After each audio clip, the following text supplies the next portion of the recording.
विद्यार्थियों, ऑनलाइन कक्षा में आप सभी का स्वागत है। आज हम बीए पाठ प्रथम के प्रथम प्रश्न पत्र के अंतर्गत रघुवंशम महाकाव्य पढ़ेंगे।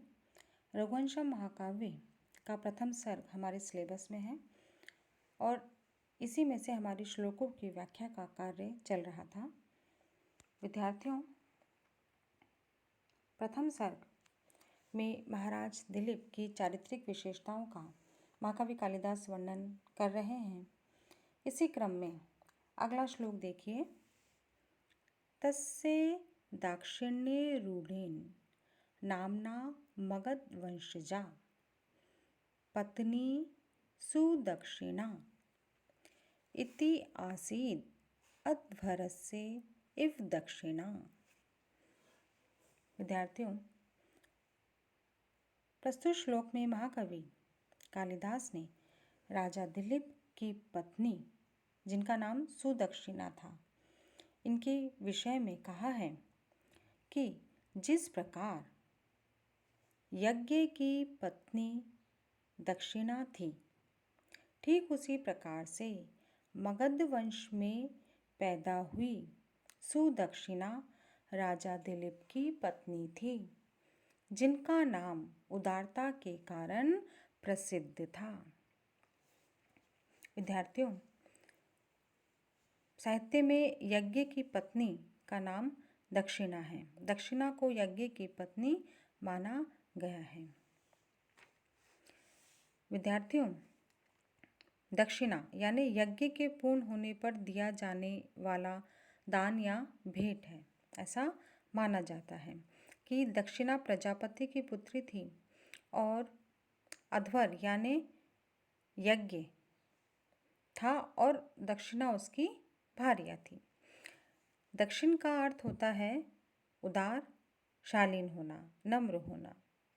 ठीक उसी प्रकार से रानी सुदक्षिणा भी अपने नाम के अनुरूप ही गुणों वाली थी, अपने नाम के अनुरूप ही उदार थी, नम्र थी और शालीन थी। तो इसलिए यहाँ पर सुदक्षिणा को दक्षिणा के समान बताया गया है कि जिस प्रकार से दक्षिणा अपनी उदारता के लिए प्रसिद्ध थी, उसी प्रकार से यहाँ रानी सुदक्षिणा अपनी उदारता के कारण प्रसिद्ध थी और राजा दिलीप के साथ उनकी जोड़ी बहुत ही सुंदर थी। अनुष्टुप छंद है, भाषा शैली बहुत ही सरल है, सरस है। विद्यार्थियों, अगले श्लोक की तरफ चलते हैं। कलत्रवंतम आत्मानम अवरोधे महति अपि तया मेने मनस्विन्या लक्ष्म्या च वसुधाधिपः।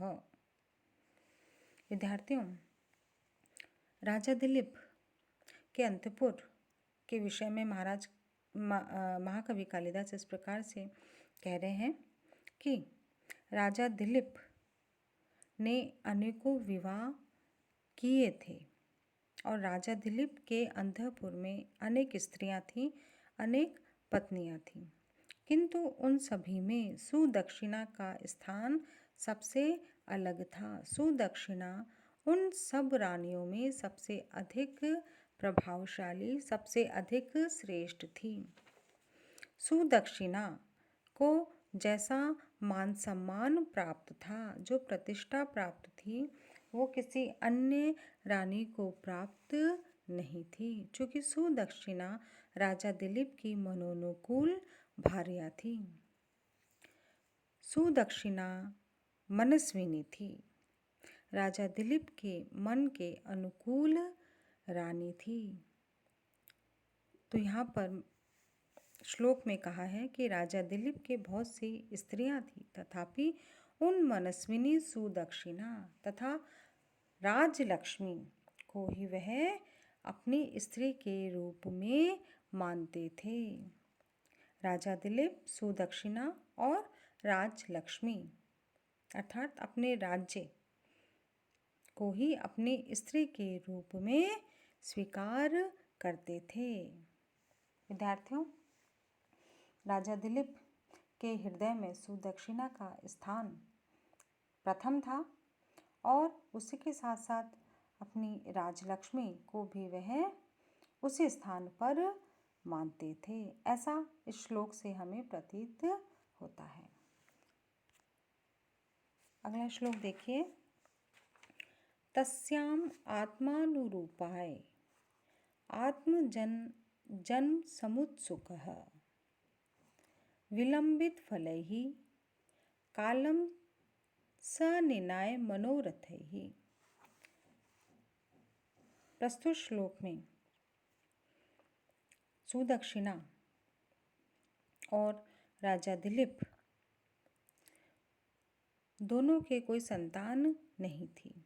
इसी विषय में उत्कंठा को महाकवि कालिदास ने श्लोक में प्रस्तुत किया है कि प्राण प्रिय और मनोनुकूल भार्या रानी सुदक्षिणा बहुत समय तक संतान उत्पत्ति नहीं होने के कारण राजा दिलीप की उत्कंठा बढ़ी जा रही थी कि राजा दिलीप अपनी प्रिय पत्नी रानी सुदक्षिणा से पुत्र प्राप्ति के लिए अत्यंत उत्सुक थे और उनकी उत्कंठा अत्यंत स्वाभाविक भी थी, क्योंकि इतने बड़े पृथ्वी पर्यंत तक फैले साम्राज्य का उन्हें उत्तराधिकारी चाहिए था, उत्तराधिकारी होना आवश्यक था।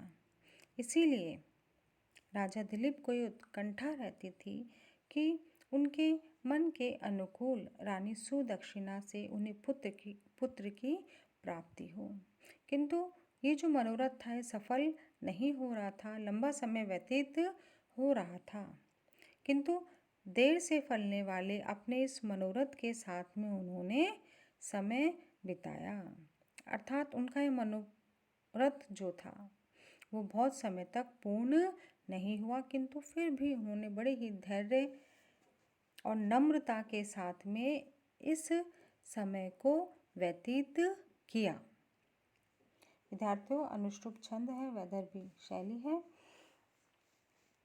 यहाँ पर राजा दिलीप और रानी सुदक्षिणा से पुत्र की प्राप्ति के मनोरथ का महाकवि कालिदास ने वर्णन किया है। तो हमारी कक्षा यहीं समाप्त होती है विद्यार्थियों। धन्यवाद।